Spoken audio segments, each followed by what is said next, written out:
ସେଥିପାଇଁ এই শাখা ଆମେ କ'ଣ ହେଇଛୁ କଲମି କରାଯାଏ তাই কি তো পাওলো সেটা লেখুଛନ୍ତି ତମକୁ କଲମି କରାଯାଏ ତମକୁ ପାଇବା ଯୋଗ୍ୟ ନଥିଲ ତମେ ଈଶ୍ୱରଙ୍କ ଲୋକ ହେବା ପାଇଁ ଯୋଗ୍ୟ ନଥିଲ ତମକୁ ଈଶ୍ୱର ମାନେ ଲୋକ ସବୁ ଯୀଶୁ ଗୋଟେ ଜାଗାରେ କ'ଣ କହିଲେ ଏ ସନ୍ତାନ ମାନଙ୍କର ଆହାର କୁକୁର ମାନଙ୍କୁ ଦିଅ ନାହିଁ ବୋଲି କହିଲେ ମାନେ ସେଟା କୁକୁର ବୋଲି ଉଚ୍ଚାରଣ କଲେ ବୋଲିକି ଗୋଟେ ୟୁଟ୍ୟୁବରେ ଜଣେ ଲେଖିଥିଲା ଯେ ସେଟା କାହିଁକି କହିଲେ ସେତେବେଳେ ସେ ମା କହିଲେ କ'ଣ ବୋଲିକି କୁକୁର ମାନେ ଯେ ମାନେ କ'ଣ ଖାଆନ୍ତି ଗୁଣ୍ଡି ଗୁଣ୍ଡା ଖାଆନ୍ତି ମାନେ ওইটা ତାକୁ ଖାଆନ୍ତି ବୋଲି ଯେତେବେଳେ କହିଲେ ଯୀଶୁ କ'ଣ କଲେ ତାହାଙ୍କ ପ୍ରତି ଦୟାଟା ଆସିଲେ ତାପରେ କହିଲେ ତୁମର ଛୁଆ ସୁସ୍ଥ ହୁଏ ତମର ମାନେ ପିଲା ଭଲ ହେଲେ ତମେ ଯାଅ ବୋଲି କହିଲେ ପ୍ରଭୁ ସେଇ ଜିନିଷ ଚାହୁଁଛନ୍ତି ଯୀଶୁ ସେ ଚାହୁଁଛନ୍ତି ଯେ ନମ୍ର ହେବା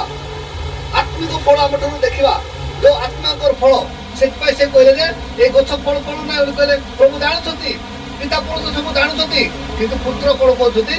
ଥାଉ ଥାଉ ପ୍ରଭୁ ସେମାନଙ୍କୁ କିଛି ନଷ୍ଟ କରୁନାହିଁ ହୋଇପାରେ ଏ ବର୍ଷ ଫଳି ଫଳିଯାଏ ଆର ବର୍ଷ ମଧ୍ୟ ଫଳ ସେ ଆମ ସପକ୍ଷରେ ସେ ପ୍ରାର୍ଥନା କରୁଅଛନ୍ତି ଆମ ସପକ୍ଷରେ ସେ ନିବେଦନ କରୁଛନ୍ତି କାହାକୁ ପିତା ପୁରୁଷକୁ ସେଥିପାଇଁ ସେ କହିଲେ ତମେ ଯାହା କରୁଛ କର କିନ୍ତୁ ମୋ ନାମରେ କର ମୁଁ ତମର ସାଧନ କରିବି ମୋ ମା ସେ ଆମ ସପକ୍ଷରେ ଅଛନ୍ତି ସେଥିପାଇଁ ତମେ ପ୍ରାର୍ଥନା କରିବା ସମୟରେ ଆମେ ସେଥିପାଇଁ ସବୁବେଳେ କ'ଣ କରୁଛୁ ପ୍ରାର୍ଥନା କଲା ପରେ ପ୍ରଭୁ ଯୀଶୁଙ୍କ ନାମରେ କାହା ନାମରେ ଯୀଶୁଙ୍କ ନାମରେ ଯୀଶୁ ଆମ ସପକ୍ଷରେ ଅଛନ୍ତି ସେଥିପାଇଁ ସେ କହିଲେ ଫଳ ଫଳୁ ନାହିଁ ପରସ୍ପର କହିଲେ ଫଳ ଫଳୁ ନାହିଁ କହିଲେ ନାଇଁ ପ୍ରଭୁ ଆଉ ଗୋଟେ ବର୍ଷ ଏକ୍ସଟେନସନ୍